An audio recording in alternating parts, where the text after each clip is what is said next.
Hello guys, hello everyone who right now watching this interview. I'm just really excited today because we have on the call amazing entrepreneur, business coach, business trainer, and of course the guy who know how to build the business, Mr. Richard Matharoo. So I just want to tell thank you Richard that you find the time, and of course we are really excited today. No, you're welcome. I appreciate it, and I'm looking forward to helping, sharing what I've learned over the last 20 years in business now. So I'm excited to help your audience out. Yeah, so basically we have the 10 questions, and I think that all the guys gonna be excited because they will gonna get the answers for these questions, and all of them gonna be about the business. And the first question, of course, Richard, just please tell us about yourself, about your background. How did you start as an entrepreneur, also in the online business, and of course as a business coach as well? Sure, yeah, so happy to. So my first sort of brush with business was growing up. I didn't really have a dad growing up. He wasn't interested. I didn't see him for 17 years. And I realized that we didn't have any money in the family whatsoever. It was very difficult. But there was one person that did have money, and that was my grandfather, and he had his own business. So from an early age, I remember sitting in the back of his shop and sort of watching him and thinking, I want to do something like this. I want to have my own business when I'm older. I want to be in control of my finances and not worry like I had to growing up. So as soon as I had the chance, I got into fitness training. I was quite overweight as a child, got in good shape. It felt good to help give people tips. So I decided to start up my own gym, and that was going really well until I trusted the wrong people. I'm an old-fashioned guy. If I shake your hand, that's as good as any contract. But I was young and I was naive, and I didn't realize other people didn't behave that way. So we ended up losing that business, and all the money that we'd made, everything my wife and I had worked for, it all went away. We ended up having quite a bit of debt. So I was thinking, I want to have a business still. I want to be an entrepreneur, but I don't want to repeat the mistakes of the past in having to, really give away so much trust and having to go right in at the deep end with the building and staff and overheads. Is there anything else I can do? And that's when I found network marketing. I thought, okay, here's a good product, here's a good opportunity. I can just put some skills into that, and if I can do well with that, I can build a team, I can have leverage. And I'd just become a father at the time, and I really wanted to be there for my daughter and spend a lot of time with her. I struggled for a while, 328 no's in a row. It was very difficult. And then I found some new methods, moved online, changed my mindset, changed my daily disciplines, and ended up sponsoring over 750 people. I became the #1 international income earner in that company, and I built the 4th highest producing team in a company that had over 80,000 reps. So, it was a rocky road, a tricky road, but I've learned a lot. Really now live a dream lifestyle I'm very proud of, and I wouldn't have had it any other way. Got it. Yeah, that's amazing, Richard. And basically, that nowadays many people, they really want to find a way how to build a business, and that people who watching us right now, they're also working online, and you already have really good experience in this. Just can you suggest how basically to choose the right company right now, like online, when you decide to work, like on which details we must to be focused? Sure. So there's a few. So the #1 piece of the puzzle that I always look for, and there's lots of them, but the main ones that I feel are important, is first of all, look for who the owners are of that company. So there's many great opportunities out there, and if you want to build more than one, I know many people do, that's smart to have multiple income streams, but who actually owns the company that you're going to be promoting? What's their background? Do they have success in business? Have they got a good reputation? Because chances are, if you find a business owner that's failed in 5 different businesses and has a really bad reputation, that's probably not going to be a good person to put your name next to. #2, you want to make sure that whatever you're promoting, the product that you're promoting to earn an income, make sure that that service or that product stands alone in terms of quality and value. So there are many, many great opportunities out there, the ones that last, the ones that do really well, not just short term, but long term. They have a really powerful product. It can be a service, it can be a product, it doesn't matter, but it's something that your audience will say, I would buy that and I would use that, whether or not there was profit or not to be made, because it's such a great, strong product. Then the third and final one is to make sure that you're happy with that product and that business. Just because other people are getting success doesn't mean you'll come into the business and just fall into results. It takes passion, consistency, some difficulty, some sacrifice. So if you're not really passionate about what you're selling and what you're doing, the first sign of trouble, you're probably going to look to quit or look for a different option, as opposed to actually staying with it, being consistent and getting results. So that would be my 3 pieces of advice to finding a great opportunity for you. Got it. Got it, Richard. And just want to ask you how to start online business as a complete beginner, like as that person who never was in the business, like top 5 suggestion from Richard Matharoo, like how to start it and how to achieve success in the short period of the time, because sometimes people, they want to make it fast. Of course, it's not happening, but just want to know how to make it. It can happen. It can happen, my friend. I mean, I went full time in my first 5 months. So within my 5th month of starting, I was able to replace my full-time job income. So it can happen really fast. Okay. I would say that there are many different options that you can use to start a business. One of the quickest would be network marketing, or affiliate marketing. They're very similar business models, quite simply because a lot of the hard work has been done. Some of the main challenges for people getting fast results are that it takes a lot of time to build what they're going to sell. Building a product, making a course, marketing, lots of different elements. Whereas if you can go to a company that has already got a great product or a great service and will pay you a fee to refer that to others, now you don't have to worry about a large section of the stuff that you would have to do. You just have to focus on the marketing. So that would be a great way, if you wanted to go fast, would pick someone else's product or service that you feel good about, done your research on, but now you don't have to worry about that side of the business. And then it comes down to taking what you've got, putting it in front of people that actually want it, and then plugging those people into a system that will convert that interest to an actual sale or an actual sign up. So you want to be using methods that are targeted. Randomly going out there posting links, it doesn't really work. People don't really respond to that. What you want to do is think, okay, what type of person do I really relate to? What type of person would really want what I've got to offer? And then go and have conversations with those people. You can use Facebook ads, work really well if you know what you're doing. YouTube is my favorite method because people are searching on there as opposed to just scrolling. So they're very targeted. I've done over 1 million views on my YouTube channel. That's been my #1 method. You can start a podcast if you're shy on camera. Very quick to do with a service from a company such as Libsyn.com. It's like $10 a month. You link it up to all the different places like iTunes. You can upload an MP3 and it's all over the internet. Without any advertising, I've passed over 500,000 downloads on a podcast. So there's so much reach out there online. It's just a case of saying, okay, let me find the easiest way to get a product out there. Let me put it in front of people that are actually interested. And then let me have a smooth process that says, you know what, once they're interested, I can very quickly, within a few questions or a quick Zoom call, I can make that sale. Got it, Richard. And of course, like from this is the next question, like what do you think about the personal branding? Like, does it important to use online? And of course, just could you tell us, does it possible to build online businesses if nobody knows you? Yeah, so it's possible. To answer your second question first, you can absolutely build when no one knows you. We all start in that same place. Nobody comes in, or very few people come in with a big reputation unless they had it in another business. And that doesn't even sometimes matter. People say, yeah, but what about this business? So sometimes the reputation doesn't even count. So what I would say that makes a big difference is specificity. Specifically honing in on a target market and making that your brand. Who do you help and what do you help them solve or achieve? That's a true brand. People, of course, you can have a great logo, you can have great banners, that makes you look more professional for sure. But at the end of the day, there's so much competition out there everywhere you look. Every industry, every business has competition. To stand out, to have people say, yeah, I want to know more about that. We have to have them feel when they see our brand, okay, I recognize that person, what they're saying. That's how I feel. That's what I want. So I'm going to go to them. If you aim at everybody, you tend to appeal to no one. So I think branding is becoming more and more important as we have more and more people building a similar business. It gives you a way of standing out.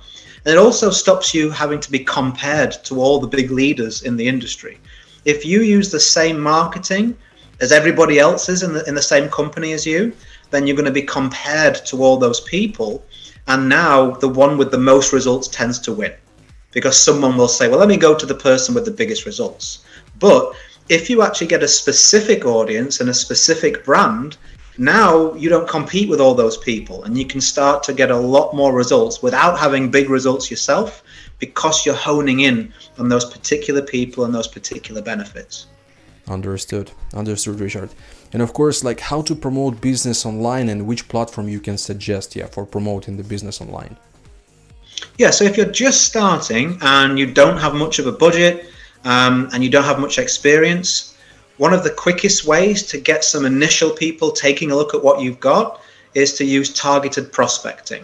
Now, it's not something I recommend long term, because it does get quite boring, it does get quite time consuming. But if you're literally brand new and you're like, I want to make some sales today, I need to get in front of people, and you don't have an audience, you don't have a social following, you're literally at zero, you can go onto platforms such as LinkedIn, and you can search by profession. You could look for someone who's in a similar profession to you. Let's say you're a personal trainer, and you can go on that platform and say, hey, am I right in thinking you're a personal trainer? They're going to say yes. Well, I'm involved in a project that's doing really great things for personal trainers. It will help you do this benefit, and they're going to say, oh, I'm curious now. So you can very simply then jump on a Zoom call or share a funnel or some information with that person, and be able to have now 5-10 people per day looking at what you're offering. But at the same time as doing that, we want to make sure that we're playing the long game, the smart game for momentum. So for me, YouTube is the #1 platform to make sure you're putting content on, because YouTube is very different to other video platforms. If I put a video on Instagram or Facebook Live or TikTok, if I did that a video a week, every week for a year, this time next year, the only video that's still being found, unless one goes viral, which we just can't predict, is the one that I posted this week. All the rest have disappeared from the newsfeed. No one's seeing them anymore. They're only on my profile if they scroll right down. But on YouTube, if you know how to optimize your videos for SEO so that they are shown by YouTube every time someone types in that topic, if you put a video a week out there every week for a year, all of those videos can potentially still be being out there, being found, being watched, and generating leads for you. And that is real power, because that gives you freedom. It gives you the ability to say, well, for me, for example, I get between 15 and 30,000 views on my videos every month, whether I make another video or not. So at a minimum level, whether I stay in bed all month or not, 15 to 30,000 new interested people will be exposed to me and my business. So prospecting to get the decisions, but mastering YouTube at the same time. So as time goes on and you don't want to be on your phone all the time, you can now rely on something like YouTube. And you can use a podcast the same way as YouTube to kind of back that up as well. It's very easy to do that. Got it, Richard. And also, just you said about the Facebook, about the YouTube, about all of that social media, and maybe can you share with us some tips or tricks how to reach out to people? Because so many of the people, they send in the messages like to the strangers, but most of the time they receive negative feedbacks. Like, how to do about that? Yeah, I remember that well. I remember all the negativity, thinking this is a great idea, this person's going to love it, and then either nothing or what, are you serious? I was like, oh, this is terrible. It's very demotivating. So what you've got to do is make sure that it makes sense to the other person why you're contacting them. I think that's where a lot of the negativity comes from, because people nowadays are very sensitive, right? There's lots of scams out there. There's lots of people asking for information from people. Everyone's very sensitive and nervous. So the best thing to do is to actually have something in common with the person that you're messaging, so that you can point to that. Like I use the personal trainer example. If I reach out to a personal trainer and I say, hey, are you a personal trainer? And they say yes. And I say, oh, great. I thought you were looking at your profile. I look for people on social media who are personal trainers like me, because I'm building a project that can really benefit personal trainers. Now, straight away, you've admitted to that person, you search for them online, and you've given them a really good, curious reason why you've messaged them. And then let them know how you'll share that information. If you're all open to take a look at the project, I'd be more than happy to put some information on here for you so that you could take a look at a video, let me know your thoughts, and see if it's a fit for us to work together on the project. So now within a couple of messages in their mind, they go, this person found me because they were looking for me, they were searching. I'm a personal trainer like them, which is why they reached out. And if I want information, it's a link on here. I don't have to give them anything. I'm just going to watch something and then get back to them. So people don't often do that. They're a little bit vague or a little bit too broad. So people are very negative. If you were to do that, it would make a difference. And you can do that on Facebook by looking at, really famous brands, popular brands who are serving that target market. So let's say, for example, if you were looking for people into personal development, I could go to Tony Robbins' page and look for people commenting on his posts. They're bound to be in personal development. I can use hashtags on Instagram, hashtag personal development, something like that. And again, look for who's engaging on there. I can use profession on LinkedIn, as I just mentioned. So there's some great ways with just a simple extra search or looking in a different place and changing our script a little bit. We can be far more specific and make much more sense to that stranger so that there's less chance of negativity. And one final point is, before you start even doing that, make sure your profile is attractive to who it is you're going to be messaging. Because think about the first thing you do when someone sends you a message. Before you reply, you click on their profile. You have a quick look and you go, do I want to respond to this person? If they seem pressury, if they don't seem like a real person, if it seems like all business, that's a big turn-off because they're expecting a lot of pressure, a big pitch. Put some good photos on there, happy, smiling photos, you with a group of people. Make sure you're positive, make sure that your profile is attractive so they go, hey, you know what? I'll respond to this person. They look like a cool person. I think I could have a good conversation with them. Yeah, I think this is a great answer. Yeah, 100%. And of course, Richard, just want to ask you something that many people around the world, they want to change their life. Yeah, and they start network marketing sometimes because they see the business, everybody can start it. But, after some period of the time, they already not motivated like they just was on the start. And how to stay focused, how to be consistent, to don't give up. Because sometimes people, when they see the results on the early stages, they give up. So how to don't give up at the beginning? Yeah, that's a great question. So you've got to understand why you're doing this. Nothing worthwhile comes easy. Anything that is rewarding and makes a big difference to your life takes pain and sacrifice and difficulty. And you do doubt yourself. There's plenty of times throughout those 328 no's I got, each one of them was harder than the last one. You only have to look at someone, say, winning an Olympic championship. They're not crying because they got the medal around their neck. That's nice in a cabinet somewhere. What they do is they think back and they think all the sacrifice, all the times I nearly quit, all the injuries, all the pain, all the support I've received, and look at where I am, I made it. And that's the same in anything worthwhile, just like network marketing. Just because you don't see results straight away, this game is a marathon, not a sprint. It's not how you start, it's always how you finish. And you should never quit until you actually feel like you've given absolutely everything you could give, in my opinion. I can deal with not being good enough at things. There's plenty of things I'm not very good at. But what I can't deal with is not knowing. Did I give my best? I have a daughter, Ava, she's 11 years old now. And the reason I started network marketing was to provide a better life for her, be the kind of father I wish that I'd had when I was younger, so I could be there and financially provide for her.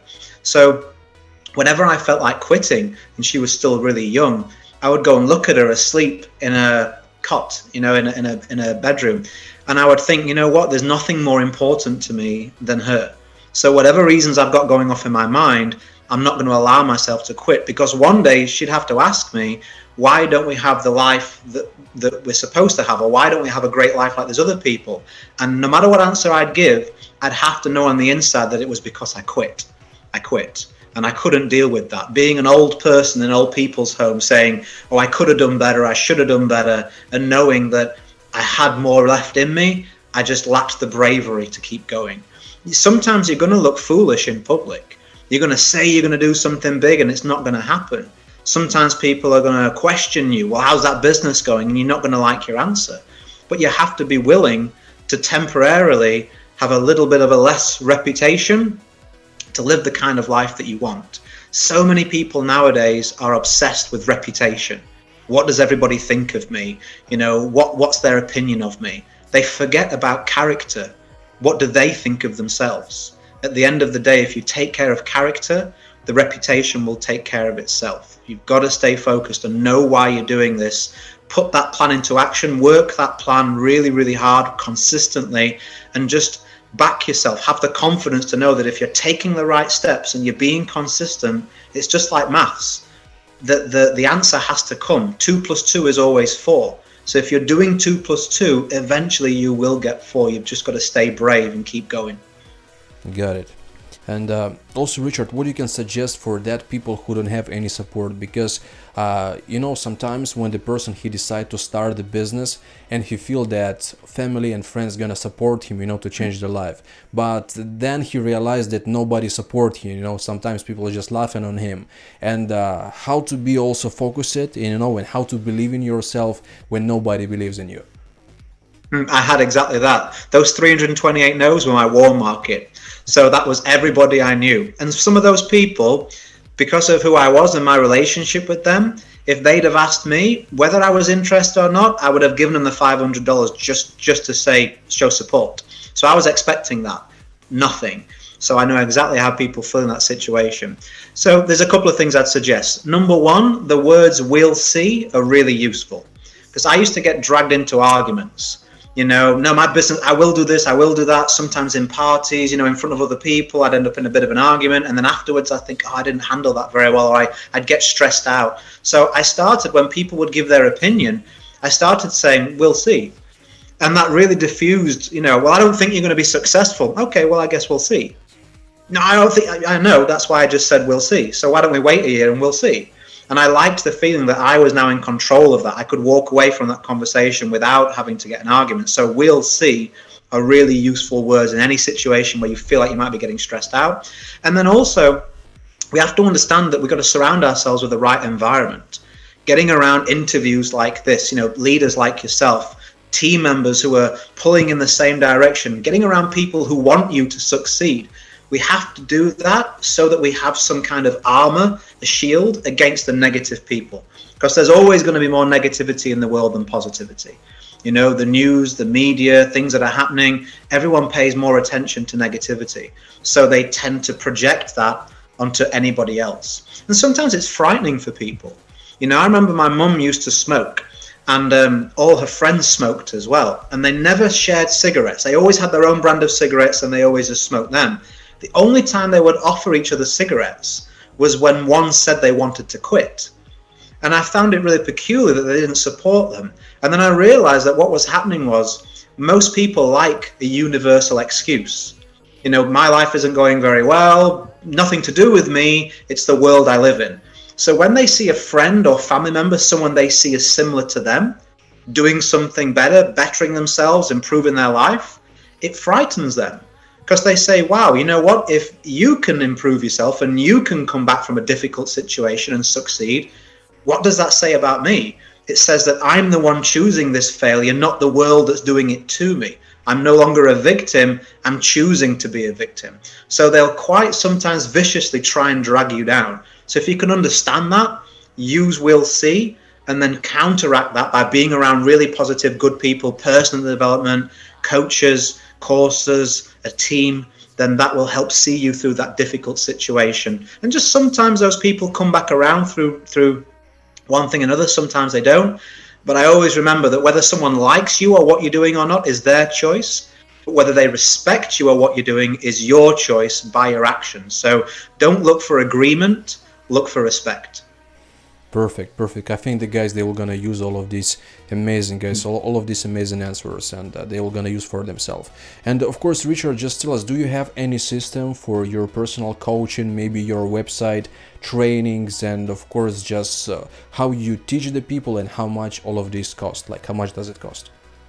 Sure, yeah. So I never pitch anything on interviews or trainings, and I never even ask someone to invest in something unless I'm 100% confident I get them results. So the best resource to use would be my free Facebook group. So I'll give you the link if you wish to put around the interview. Yeah, sure. It's a free group. All the links gonna be in the description, guys. You can just go and find Richard, and of course all his contacts gonna be in the description. Oh, thank you, Tim. Yeah, and it's just literally a Facebook group I've got, but there's zero spam. No one's allowed to promote, so it's a safe place for you, for the team, because no one's going to pitch them anything. And I do regular live trainings in there, similar to this, where I answer questions. And then I also bring in, I've done like a mini lead generation masterclass, closing school, building a high performing team. I give away all these trainings inside of that group for free, and people can take them and use them in their own business. Network marketing has done so amazing things for my life. I just like to try and give back in that group, help as many people as possible. They don't have to pay to access that. It's totally free. Understand. So I think it's great because so many people can reach out and of course just start to understand how to make this business.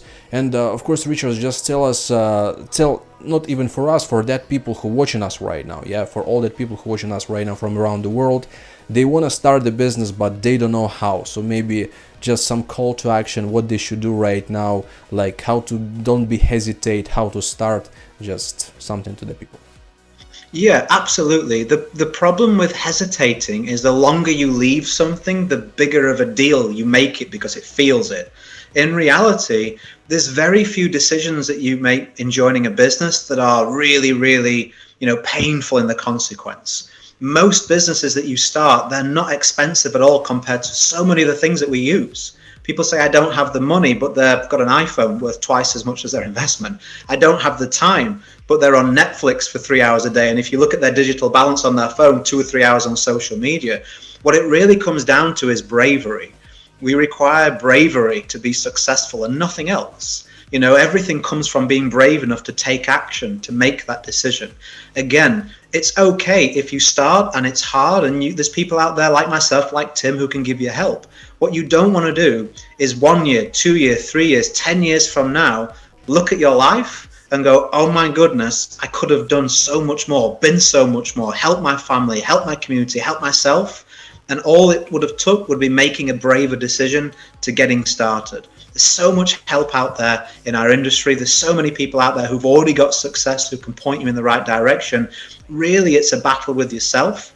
Don't make it a bigger deal than it is. If you've got the money or you can find the money and you've found an opportunity in a team that you feel would be valuable to you, then my advice, as I have, will be to take that step. Because I look at my life now and I think to myself, I sometimes shudder and think, wow, if I didn't take that step and get started, I have no idea where I would have been.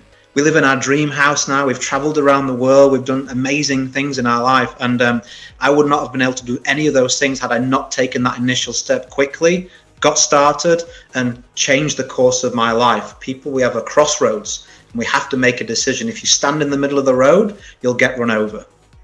Yeah, amazing. So I think, guys, it was really great answers from Richard Matharoo. Of course, as I said, all his contacts and all that his resources which he'll gonna provide gonna be in description, so you can just open the description and find everything. The same on my Telegram channel. And I really wanna tell again, thank you, Richard, for your time, for all of these amazing answers from me and from all Strike Team community. Thank you so much.